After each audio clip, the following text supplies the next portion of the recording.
Greetings. I suppose it's not every day one gets to speak of oneself, but here we are. I am Aristotle, born a humble lad in Stagira, a place as charming as it is obscure, back in 384 BC.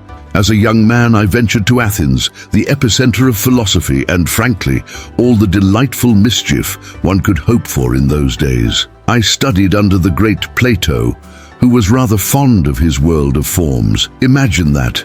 Everything we see is but a shadow of a perfect form. Splendid concept, though I found myself often peering out the window thinking, well, the trees outside seem quite real to me. That's where I parted ways, philosophically speaking, from dear Plato. I was more interested in the things you could poke with a stick, and if the stick broke, well, that was data too. While Plato gazed at the stars, I kept my eyes on the ground, which led me to develop what some might call the groundwork of empirical science. Observing, experimenting, and yes, occasionally breaking things to see how they worked. That was my approach. Have these tales from antiquity piqued your interest? If so, please bestow a like, leave your reflections in the comments, and subscribe to our scroll of learning for more insightful narratives.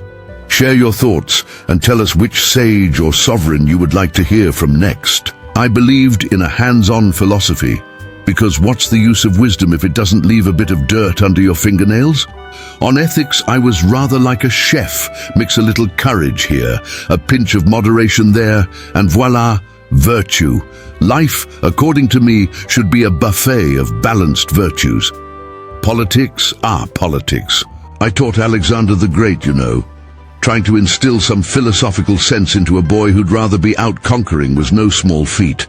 I always said, Alexander, a city-state should be like a good stew, a little bit of everything, democracy, oligarchy, seasoned well with justice. And then there was my hobby, or as some called it, my obsession, zoology.